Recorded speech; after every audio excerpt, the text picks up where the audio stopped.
Maître Karine Durieux-Diebolt, bonjour. Vous êtes avocate spécialisée dans les Bonjour. droits des victimes de violences sexuelles. Vous avez été membre de la Civisme, commission indépendante sur l'inceste et les violences sexuelles faites aux enfants. Je vous remercie beaucoup d'être avec nous. Alors, bien évidemment, la question que nous posons tous, c'est comment fait-on pour que cela ne se reproduise plus?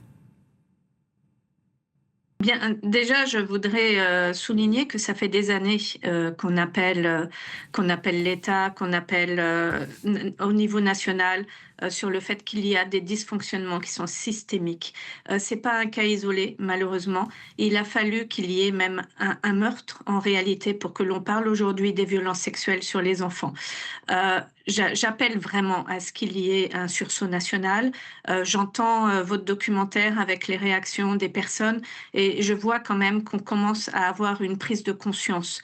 Ce crime, ce meurtre, il aurait certainement pu être évité s'il n'y avait pas eu les dysfonctionnements de la justice. Et c'est ça qui est scandaleux, véritablement scandaleux. Et c'est ce que l'on vit malheureusement dans nos cabinets d'avocats, dans les cabinets des magistrats assez régulièrement, c'est-à-dire à la fois un manque de concertation dans les informations, un manque de rapidité dans le traitement de ces affaires-là qui peuvent amener à une récidive en matière de violences sexuelles ou même à des meurtres comme on peut le voir en l'occurrence, un manque d'humanité même à l'égard des victimes dans le traitement de ces affaires-là parce qu'elles sont tenues dans l'ignorance pendant toute la procédure, pendant l'enquête préliminaire, elles sont tenues dans l'ignorance de l'évolution de la plainte qu'elles sont déposées. Et un viol, c'est un crime. C'est parmi les infractions pénales les plus graves qui soient dans notre société. Et là, on parle en plus de crimes sur les personnes qui sont les plus vulnérables de notre société, c'est-à-dire les enfants. Donc il faut passer de l'ère de l'immédiateté, parce que là, on voit qu'il y a des réactions politiques qui se mettent en marche, à l'ère véritablement d'une vraie protection, d'une réelle protection, d'une efficacité dans la protection des enfants.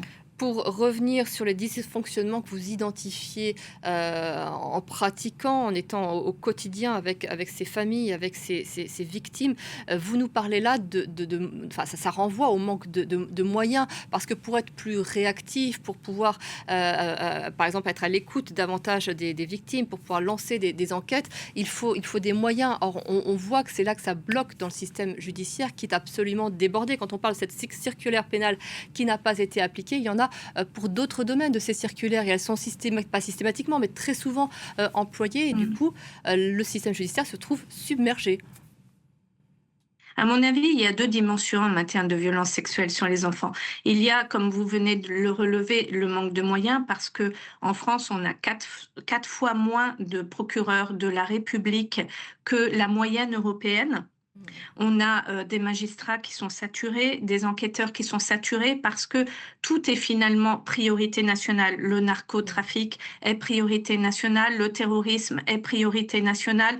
Lorsqu'il y a des manifestations, on voit qu'il y a tout un dispositif qui est mis en place pour les arrestations dans le cadre des manifestations. Donc tout est priorité nationale et les violences sexuelles sur les enfants sont une priorité finalement nationale parmi d'autres, et de ce fait, elles ne sont plus traitées comme une priorité nationale.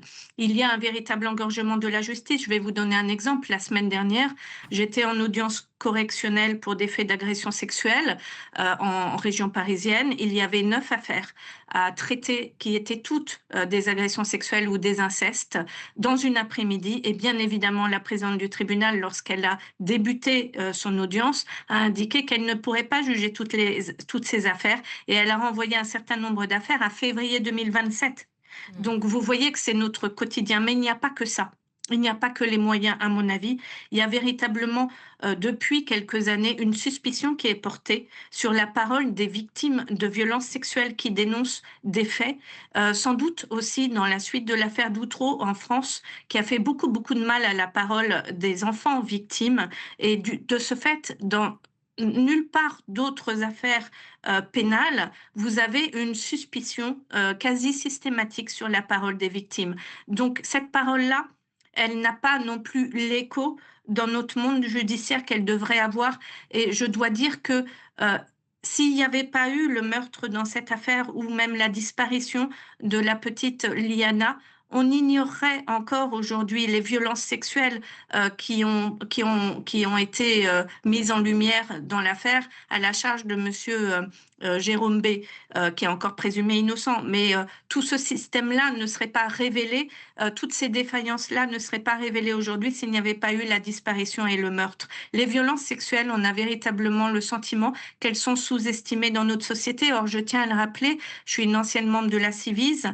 On a travaillé pendant 3 ans. On a remis un rapport en novembre 2023 qui mettait en lumière le fait qu'il y a 160 000 enfants par an qui sont victimes de violences sexuelles, ce qui représente dans une classe de CM1 ou CM2, 2 à 3 enfants dans une classe d'école. C'est énorme. Ce sont des violences qui sont systémiques et on a des dysfonctionnements qui sont systémiques. Donc il faut renforcer le crédit de la parole aussi des victimes de violences sexuelles. Et effectivement, on a pu le constater dans l'affaire notamment du périscolaire à Paris. C'est vrai qu'on sait qu'il y a des enfants qui courageusement ont témoigné, qui étaient tout petits et les paroles n'ont pas forcément été entendues parce qu'ils étaient trop petits, donc assez vagues dans les descriptions qu'ils pouvaient donner. Mais enfin, à 3, 4, 5 ans, c'est vrai que c'est pas toujours évident. C'est vrai que quand on vous entend, on a en parallèle les réactions politiques. On a entendu le ministre de la Justice, notamment, évidemment que ces mots sont nécessaires, mais on a l'impression que tous découvrent effectivement la situation. Or, vous venez de le dire, vous ne cessez depuis des années, au fil des rapports, d'interpeller et les violences sexuelles sur les enfants, on n'en parle jamais, par exemple, dans la campagne présidentielle. C'est un sujet qui ne remonte jamais. Oui, je suis choquée par cette redécouverte constante des violences sexuelles faites sur les mineurs. Et je voudrais pas que ça soit également cette affaire Liana un effet de communication, de traitement de l'enquête administrative uniquement qui est mise en place pendant 1 ou 2 semaines, que l'on aille sanctionner 1 ou 2 procureurs ou enquêteurs, je ne sais. Le problème, c'est un problème de fond qui est récurrent et il ne faut pas. On a quand même émis 82 recommandations dans le cadre de la Civise. On a tout dit. On a tout dit. Il ne faudrait pas qu'il y ait un nouveau Grenelle ou une nouvelle commission. Tout est déjà acté, tout est déjà analysé. On a émis beaucoup de recommandations qui pourraient permettre de changer les choses. Vous avez également la commission Betaram, vous avez également une commission d'enquête sur l'inceste qui a été mise en place cette année. On ne cesse de travailler, de redécouvrir, d'appuyer, d'étayer. Maintenant, il faut passer à l'action. Il faut passer à la protection des enfants. Vous parlez du périscolaire. Moi, ça fait des années que j'ai des affaires du périscolaire et qui ne sortaient pas, qu'on n'arrivait pas à faire aboutir. Il faut savoir également qu'on a un taux de classement sans suite suite à une plainte pour violence sexuelle. Ce taux de classement sans suite, au terme de l'enquête préliminaire, il est d'environ 80 à 90%. Ça veut dire que lorsqu'une victime dépose plainte, elle a il y a 8 à 9 dossiers qui ne prospèrent pas, qui ne seront pas poursuivis. On ne met pas non plus les moyens dans les enquêtes pour pouvoir mettre en évidence la vérité et pouvoir corroborer la parole des victimes. Vous avez eu l'affaire Le Squarneck également l'année dernière, un chirurgien qui a violé 300 enfants quand ils étaient anesthésiés. On voit bien que c'est dans toutes les sphères de la société. Et pour autant, on a toujours le sentiment qu'on redécouvre et qu'on redécouvre. Maintenant, il faut vraiment passer à l'ère de l'action. Oui, parce qu'il y a des plateformes qui existent, Pharos, l'application masécurité.fr, mais effectivement, il faut que ces dispositifs suivent. Quand vous parlez aussi des enquêtes, là aussi, on parle de manque de moyens, puisque il y a très peu d'hommes et de femmes qui travaillent, qui peuvent enquêter, qui travaillent pour essayer de débusquer à la fois les pédocriminels et à la fois le contenu qu'ils peuvent faire circuler en ligne. Quels exemples avons-nous chez nos voisins? Comment est-ce qu'ils sont mieux armés, mieux outillés que nous pour répondre à cette problématique? Alors, pour répondre déjà sur la question du budget, en France, on a des budgets par habitant pour la justice, pour le service de la justice, qui est l'un des plus faibles en Europe. Donc, on a un problème de budgétisation déjà du service public de la justice. Le gouvernement ne cesse de nous dire qu'il y a eu une augmentation du budget, mais on part de tellement bas qu'en réalité, on est toujours à la traîne.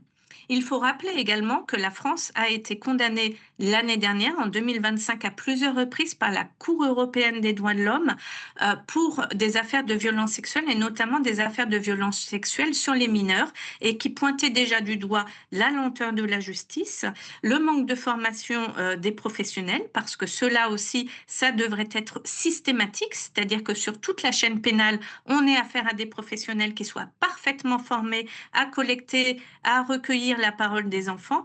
Et également, pour vous donner un exemple, en Belgique, ils ont mis en place des centres d'accueil pluridisciplinaires pour les victimes, qui comprend des psychologues, des enquêteurs, des juristes et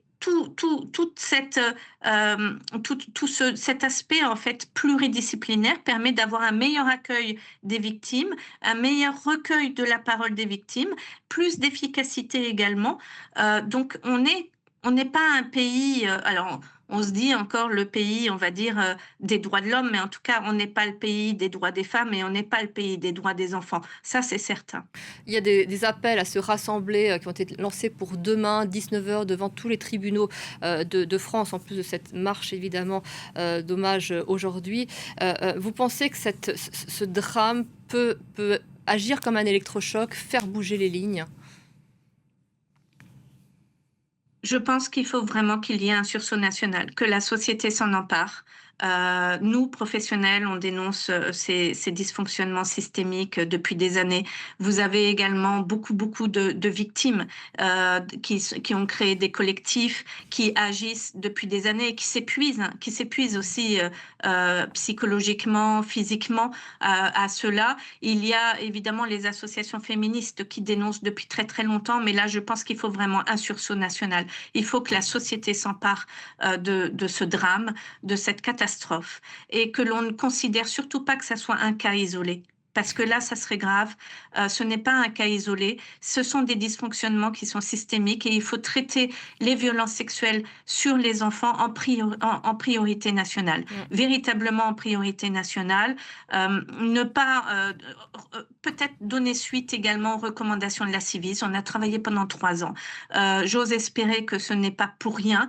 On a fait des recommandations qui sont très pratiques sur le déroulement des enquêtes préliminaires, sur l'utilisation des enregistrements des auditions des enfants pour éviter la répétition, sur le recueil de la parole des enfants avec les protocoles spécialisés que l'on connaît, c'est-à-dire les protocoles niches qui nous viennent du Canada. On a déjà fait beaucoup d'élaborations, on a la connaissance, on a le savoir-faire. Maintenant, il faut le mettre en pratique et il faut qu'il y ait vraiment une sorte de sursaut national. J'en appelle vraiment à cela aujourd'hui. Je vous remercie beaucoup, maître, et je pense qu'on l'aura entendu, hein, on le rappelle, 160 000 enfants par an victimes de violences sexuelles, vous l'avez indiqué. On va quand même rappeler cette phrase de Nelson Mandela, parce qu'on y pense à chaque fois qu'on entend parler de violences sexuelles. Rien ne révèle mieux l'âme d'une société que la façon dont elle traite ses enfants. Je vous remercie beaucoup d'avoir été avec nous, maître. Merci.